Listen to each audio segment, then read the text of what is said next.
नमस्कार दोस्तों, crime story channel पर मैं राजेश आपका स्वागत करता हूं। दोस्तों, आज मैं आपको अपराध की जिस पहली वारदात के बारे में बताने जा रहा हूं, वो वारदात आगरा, उत्तर प्रदेश में हुई थी। तो चलिए दोस्तों, जानते हैं इस वारदात के बारे में।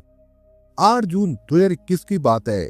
आगरा के थाना सदर के सेवला में रात के 11 बजे एक आदमी कंधे पर बोरा लेकर जा रहा था। अचानक बोरे के वजन की वजह से उसका पैर फिसला और वो बोरे सहित गिर पड़ा। इस पर वहां से निकल रहे लोगों की नजरें उस आदमी की तरफ गई। वो किसी तरह से उठा और बोरे को उठाने का प्रयास करने लगा। उसी समय बोरा खुल गया और उसमें से एक हाथ बाहर निकल आया। ये देखते ही लोग उसकी ओर दौड़े और उसे पकड़ लिया। बोरे को खुलवाकर देखा तो उसमें एक युवक का शव था, जिसे देखकर सभी के होश उड़ गए। बोरे में युवक के शव मिलने से वहां सनसनी फैल गई। इस घटना की सूचना तुरंत पुलिस को दी गई। सूचना मिलते ही थाना सदर के थाना प्रभारी अजय कौशल अपनी टीम के साथ घटनास्थल पर पहुंच गए। वहां लोग एक व्यक्ति को पकड़े हुए थे। ये माजरा देखते ही उन्होंने वहां मौजूद लोगों से जानकारी ली। लोगों ने बताया कि यही व्यक्ति कंधे पर बोरे में किसी के शव को लेकर जा रहा था। वजन की वजह से वो बोरे से गिर पड़ा। बोरा खुलने से शव बाहर आ गया तो लोगों को पता चला। पुलिस ने देखा तो बोरे में एक युवक का शव था। उस शव की पहचान 40 साल के जूता कारीगर संजय के रूप में हुई। पुलिस ने शव की पहचान होने के बाद उसके घर वालों को सूचना दी। जानकारी होते ही परिवार में कोहराम मच गया।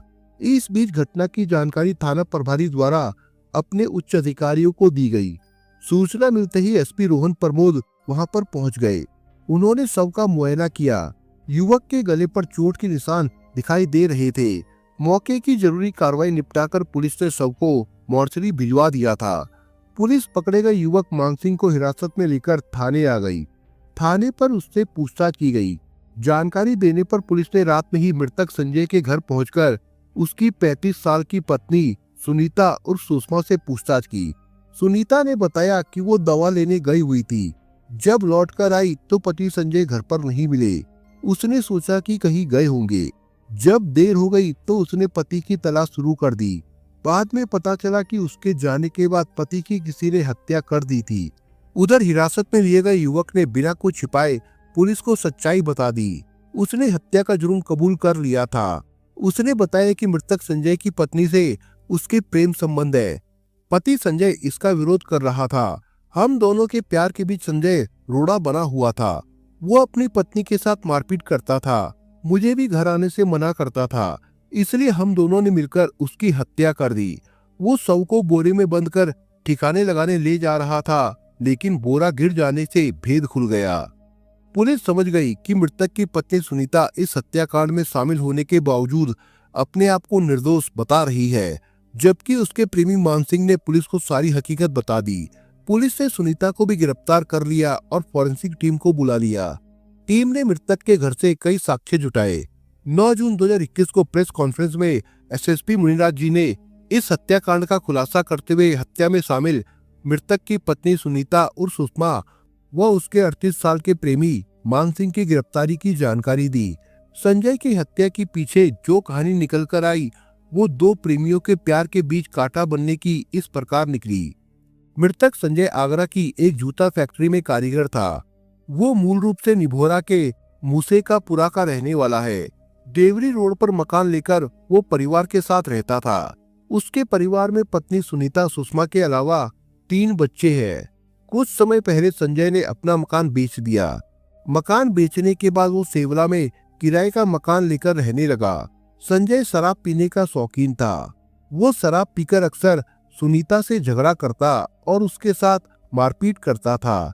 सुनीता की दोस्ती थाना सदर के ही टुंडपुरा के रहने वाले मानसिंह से थी। दोनों की मुलाकात कुछ महीने पहले हुई थी। दोस्ती गहरी हो गई। दोनों एक दूसरे को पसंद करने लगे। धीरे धीरे दोनों का प्यार परवान चढ़ने लगा। सुनीता मानसिंह के साथ कई बार पति की गैरमौजूदगी में घूमने जा चुकी थी। संजय को ये जानकारी हो गई। वो पत्नी को भला बुरा कहता था। उसके पास कोई सबूत नहीं था, इसलिए वो मौके की तलाश में रहता था। जब संजय पत्नी के साथ मारपीट करता था तो मानसिंह बीच में पड़कर मामला शांत करा दिया करता था। कई बार उसने सुनीता को बचाया भी था। संजय शराब पीकर सुनीता से लड़ाई झगड़ा करता था। मानसिंह ने इसी बात का फायदा उठाया। सुनीता के प्रति सहानुभूति दिखाते हुए उसने अपनी बातों के जाल में उसे फंसा लिया। संजय को पत्नी की मानसिंह से दोस्ती पसंद नहीं थी, इसका वो विरोध करता था। जबकि मानसिंह व सुनीता के बीच प्रेम संबंध दिन प्रतिदिन पुख्ता होते जा रहे थे। दोनों एक दूसरे के बिना नहीं रह पाते थे। पति की आदतों से अब सुनीता को वो अपना दुश्मन दिखाई देता था।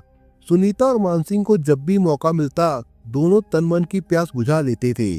संजय को दोनों पर शक हो गया। एक दिन संजय ने दोनों को घर में आपत्तिजनक हालत में देख लिया।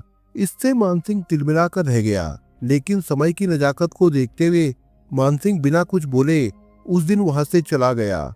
मानसिंह के जाने के बाद संजय ने सुनीता की पिटाई कर दी। वो दोनों के संबंधों का विरोध करने लगा। सुनीता खून का घूंट पीकर रह गई थी। रंगे हाथों पकड़े जाने से वो विरोध की स्थिति में भी नहीं थी। संजय ने सुनीता को चेतावनी दी कि यदि मानसिंह से उसने बात करते हुए देख लिया तो दोनों को जान से मार देगा। सुनीता ने दूसरे दिन प्रेमी मानसिंह से पति द्वारा की गई पिटाई और धमकी के बारे में मोबाइल पर बताया। ये सुनकर मानसिंह का खून खौलने लगा। तब एक दिन सुनीता और मानसिंह ने अपने प्यार की राह के रोड़े को हटाने की योजना बनाई। सुनीता ने प्रेमी का प्यार पाने के लिए पति की हत्या की योजना बनाई। घटना वाले दिन सोमवार की शाम प्रेमी मानसिंह सुनीता से मिलने उसके घर आया। उस समय संजय भी घर पर मौजूद था। मानसिंह को देखते ही उसने कहा, जब मना कर दिया था फिर तू यहाँ क्यों आया? इस पर मानसिंह ने हंसते हुए कहा, मैं तुम्हारे लिए तुम्हारी पसंद की चीज लाया हूँ। ये कहते हुए उसने उसके साथ लाई हुई शराब की बोतल उसे दिखाई। मानसिंह जानता था कि संजय की कमजोरी शराब है, इसलिए वो बेधड़क घर पर आ गया था। मानसिंह और सुनीता ने संजय को जमकर शराब पिलाई। जब वो नशे में बेसुध हो गया तब दोनों ने उसके गले में दुपट्टा डालकर कस दिया। दोनों ने गला घोंटकर उसकी हत्या कर दी। इससे पहले सुनीता ने बच्चों को खाना खिलाया और उन्हें कमरे में टीवी चलाकर बैठा दिया। कमरे की बाहर से कुंडी भी लगा दी थी। हत्या के बाद दोनों ने शव को बोरे में बंद कर दिया।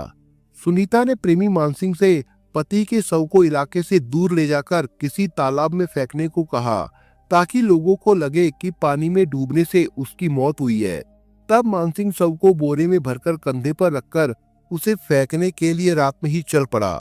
जब वो शव को ठिकाने लगाने जा रहा था तभी रास्ते में पैर फिसलने से बोरा गिर गया और हत्या का भेद खुल गया। प्रेमी मानसिंह द्वारा शव फेंकने से पहले ही लोगों ने उसे रंगे हाथों दबोच लिया। आशिकी में पत्नी ने पति की हत्या करा दी थी। सुनीता को अपने पति की हत्या का कोई अफसोस नहीं था।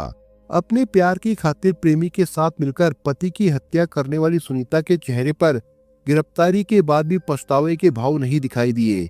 इतना ही नहीं, पति की हत्या के मामले में पकड़े जाने पर बच्चों का क्या होगा उसने इस बारे में भी नहीं सोचा। मगर जब उसे पता चला कि अब उसकी और प्रेमी दोनों की बाकी जिंदगी जेल में कटेगी तो वो रोने लगी। सुनीता की शादी को 10 साल से ज्यादा का समय हो गया था।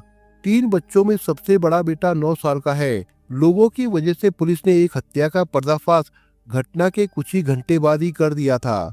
पुलिस ने आरोपियों के कब्जे से फंदा लगाने वाला दुपट्टा, मृतक का मोबाइल फोन और आधार कार्ड बरामद कर दोनों को न्यायालय में पेश किया, जहां से दोनों को जेल भेज दिया गया था। दोस्तों, आज की जो दूसरी क्राइम की कहानी है वो है हरिद्वार उत्तराखंड से। 36 साल की रीता मनचली भी थी और महत्वाकांक्षी भी। कस्बे के तमाम लोग उससे नजदीकियां बढ़ाना चाहते थे, मगर पिछले 4 सालों से उसके मन में बसा हुआ था पड़ोस में रहने वाला 41 साल का राजेंद्र सिंह। वो उसका रिश्तेदार भी था और हर समय उसका ध्यान भी रखता था। शादीशुदा होते हुए भी रीता और राजेंद्र के संबंध बहुत गहरे थे। राजेंद्र 3 बच्चों का बाप था तो रीता भी 2 बच्चों की माँ थी। राजेंद्र और रीता का पति मनोज दोनों ईंट के भट्टे पर काम करते थे। वहीं पर दोनों के बीच में नजदीकियां बनी थी। राजेंद्र व रीता के संबंधों की जानकारी रीता के पति मनोज को भी थी और कस्बे के लोगों को भी। इस बाबत रीता के पति मनोज ने दोनों को समझाने का काफी प्रयास भी किया था, मगर ना तो रीता मानी और ना ही राजेंद्र। उन दोनों का आपस में मिलना जुलना चलता रहा। दोनों को लगा इस स्थिति तक पहुंच गया था कि दोनों एक दूसरे के बगैर नहीं रह सकते थे। इसी दौरान 16 मार्च 2021 को रीता गायब हो गई। उसके पति मनोज ने उसे सभी संभावित जगहों पर ढूंढा। जब वो नहीं मिली तो वो झबरेड़ा थाना जा पहुंचा। थाना प्रभारी रविंदर कुमार को उसने बताया, साहब, कल मेरी पत्नी रीता काम से अपनी सहेली हुस्न जहां के साथ बैंक गई थी, लेकिन आज तक वापस नहीं लौटी है। मैं उसे आसपास व अपनी सभी रिश्तेदारियों में जाकर तलाश चुका हूँ, मगर उसका कुछ भी पता नहीं चल सका। थाना प्रभारी रविंदर कुमार ने रीता की बाबत मनोज से कुछ जानकारी ली, साथ ही उसका मोबाइल नंबर भी नोट कर लिया। पुलिस ने रीता की गुमशुदगी दर्ज कर मनोज को घर भेज दिया। थाना प्रभारी रविंदर कुमार ने रीता की गुमशुदगी को गंभीरता से लिया। उन्होंने रीता के मोबाइल नंबर की कॉल डिटेल निकलवाई और इस प्रकरण की जांच थाने के तेज तर्रार थानेदार संजय नेगी को सौंप दी। मामला महिला के लापता होने का था, इसलिए रविंदर कुमार ने इस बाबत सीओ पंकज गैरोला व एसपी प्रदीप कुमार राय को भी जानकारी दी। अगले दिन रीता के मोबाइल नंबर की कॉल डिटेल पुलिस को मिल गई। संजय नेगी ने विवेचना हाथ में आते ही क्षेत्र में लगे सीसीटीवी कैमरों की फुटेजें खंगाली। सीसीटीवी कैमरों की फुटेज में रीता अपने पड़ोसी राजेंद्र के साथ बाइक पर बैठकर जाती दिखाई दी। इसके बाद शक के आधार पर एसआई संजय नेगी ने राजेंद्र को हिरासत में ले लिया और उससे रीता के लापता होने के बारे में गहन पूछताछ की। पूछताछ के दौरान राजेंद्र पुलिस को बरगलाते हुए कहता रहा कि उसकी रीता से रिश्तेदारी है और उसने 2 दिन पहले रीता को थोड़ी दूर तक बाइक पर लिफ्ट दी थी, लेकिन अब रीता कहाँ है उसे इस बाबत कोई जानकारी नहीं है। शाम तक राजेंद्र इसी बात की रट लगाए रहा। शाम को अचानक ग्रामीणों ने पुलिस को सूचना दी कि सैदपुरा के पास गंग नहर में एक महिला का शव तैर रहा है। इस सूचना पर थानेदार संजय नेगी अपने साथ रीता के पति मनोज को लेकर वहां पहुंचे। संजय नेगी ने गांव वालों की मदद से शव को गंग नहर से बाहर निकलवाया। मनोज ने शव को देखते ही पहचान लिया कि वो शव उसकी पत्नी रीता का ही है। शव के गले पर निशान थे। पुलिस ने मौके की कार्रवाई निपटाकर शव पोस्टमार्टम के लिए राजकीय अस्पताल रुड़की भिजवा दिया। रीता का शव बरामद होने की सूचना पाकर एसपी प्रदीप कुमार राय थाना झबरेड़ा पहुंचे। राय ने जब राजेंद्र से पूछताछ की तो वो अपने आप को बेगुनाह बताने लगा। राय व थाना प्रभारी रविंदर कुमार ने जब सख्ती से राजेंद्र से पूछताछ की तो वो टूट गया। उसने रीता की हत्या करना स्वीकार कर लिया और उससे पिछले कई सालों से चल रहे आंतरिक संबंधों को भी कबूल कर लिया। रीता की हत्या करने की राजेंद्र ने पुलिस को जो जानकारी दी वो इस तरह थी।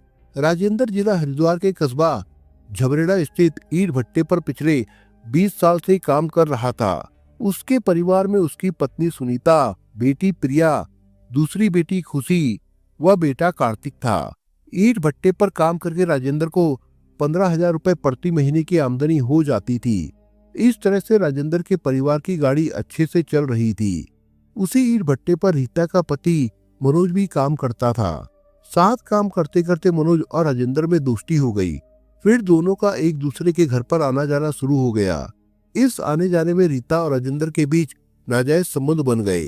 वो दोनों आपस में दूर के रिश्तेदार भी थे। दोनों के संबंधों की खबर उनके घर वालों को ही नहीं बल्कि गांव वालों को भी हो गई थी। इसके बावजूद उन्होंने एक दूसरे का साथ नहीं छोड़ा। उनके संबंध करीब 7 सालों तक बने रहे। पिछले साल अचानक राजेंद्र व रीता के जीवन में एक ऐसा मोड़ आ गया कि दोनों के बीच में दूरियां बढ़ने लगी। 30 मार्च 2020 का दिन था। उस समय देश में लॉकडाउन चल रहा था। उस दिन जब राजेंद्र से रीता मिली तो उसने राजेंद्र के सामने शर्त रखी कि वो उसके साथ शादी करके अलग घर में रहना चाहती है। रीता की बात सुनकर राजेंद्र सन्न रह गया। उसने रीता को समझाया कि अब इस उम्र में ये सब करना हम दोनों के लिए ठीक नहीं होगा, क्योंकि हम दोनों पहले से ही शादीशुदा व बड़े बच्चों वाले हैं। अलग रहने से हम दोनों के परिवार वालों की जग हंसाई होगी। हम किसी परेशानी में भी पड़ सकते हैं। राजेंद्र के काफी समझाने पर भी रीता नहीं मानी और राजेंद्र से शादी करने के लिए जिद करने लगी। खैर उस समय तो राजेंद्र किसी तरह से रीता को समझा बुझाकर वापस आ गया। इसके बाद उसने रीता से दूरी बनानी शुरू कर दी। उसने उसका मोबाइल अटेंड करना कम कर दिया और उससे कन्नी काटने लगा। अपनी उपेक्षा से आहत रीता घायल शेरनी की तरह क्रोधित हो गई। उसने मन ही मन राजेंद्र से बदला लेने का निश्चय कर लिया। उस दौरान राजेंद्र अपनी बड़ी बेटी प्रिया की शादी के लिए वर की तलाश में था। राजेंद्र अपनी बिरादरी के लोगों से शादी के लिए प्रिया के संबंध में बात करता रहता था। जब इस बात का पता रीता को चला कि राजेंद्र अपनी बेटी के लिए लड़का तलाश कर रहा है, तो उसने राजेंद्र की बेटी की शादी में अड़ंगा लगाने का निश्चय किया। इसके बाद जो भी लोग प्रिया को शादी के लिए देखने आते, रीता उनसे संपर्क करती और उन्हें बताती कि राजेंद्र की बेटी प्रिया का किसी से चक्कर चल रहा है। रीता के मुंह से ये सुनकर राजेंद्र की बेटी से शादी करने वाले लोग शादी का विचार बदल देते थे।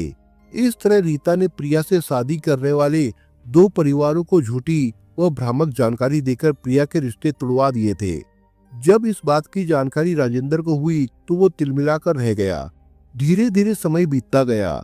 वो 28 फरवरी 2021 का दिन था। उस दिन अचानक एक ऐसी घटना घट गई जिससे राजेंद्र तड़प उठा और उसने रीता की हत्या करने की योजना बना दी। हुआ यूं कि 28 फरवरी 2021 को कस्बे में रविदास जयंती मनाई जा रही थी। उस समय राजेंद्र की छोटी बेटी खुशी ट्यूशन पढ़कर वापस घर आ रही थी। तभी रास्ते में उसे रीता का बेटा सौरव खड़ा दिखाई दिया। खुशी कुछ समझ पाती इससे पहले सौरव ने खुशी के सामने अश्लील हरकतें करनी शुरू कर दी। इस पर खुशी ने शोर मचा दिया। खुशी के शोर मचाने पर सौरव वहां से भाग गया। खुशी ने घर आकर इस छेड़खानी की जानकारी अपने पिता राजेंद्र को दी। इसके बाद राजेंद्र ने रीता को रास्ते से हटाने की योजना बनाई। राजेंद्र रीता की हत्या का ताना बाना बुनने लगा। दूसरी ओर रीता राजेंद्र के इस खतरनाक इरादे से बेखबर थी। योजना के तहत राजेंद्र ने 15 मार्च 2021 को रीता को फोन करके कहा कि वो उसे 20,000 रुपए देना चाहता है। इसके लिए उसे मैंगलोर आकर मिलना पड़ेगा। उसकी इस बात पर रीता राजी हो गई। 16 मार्च को रीता उसके साथ बाइक पर बैठकर मैंगलोर के लिए चल पड़ी। जब दोनों सैदपुरा की गंग नहर पटरी पर पहुंचे तो राजेंद्र ने बाइक रोककर रीता से कहा, मैं तुम्हें सरप्राइज देकर 20,000 रुपए देना चाहता हूँ। तुम जरा मुंह दूसरी ओर घुमा लो। जैसे ही रीता ने मुंह दूसरी ओर घुमाया तो राजेंद्र ने रीता के गले में लिपटी चुन्नी से उसका गला घोट दिया। रीता की हत्या के सबूत मिटाने के लिए उसने उसका मोबाइल व चुन्नी गंग नहर में ही फेंक दिए। फिर वो बाइक से अपने घर लौट आया था। पुलिस ने राजेंद्र के बयान दर्ज कर दिए और इस केस में उसके खुलासे के बाद इस मुकदमे में धारा 302 व 201 बढ़ा दी। एसआई संजय नेगी ने राजेंद्र की निशानदेही पर गंग नहर की पटरी से झाड़ियों में फंसी रीता की चुन्नी बरामद कर ली। रीता की पोस्टमार्टम रिपोर्ट में उसकी मौत का कारण गला घोटने से दम घुटना बताया गया था। राजेंद्र से पूछताछ करने के बाद पुलिस ने उसे कोर्ट में पेश किया, जहां से उसे जेल भेज दिया गया था। दोस्तों, आप अगर चैनल पर नए हो तो आप चैनल को सब्सक्राइब करने के साथ कमेंट बॉक्स में इस कहानी के बारे में अपने विचार जरूर लिखिएगा। मिलता हूं एक नई कहानी के साथ, तब तक के लिए अपना ख्याल रखिएगा। धन्यवाद।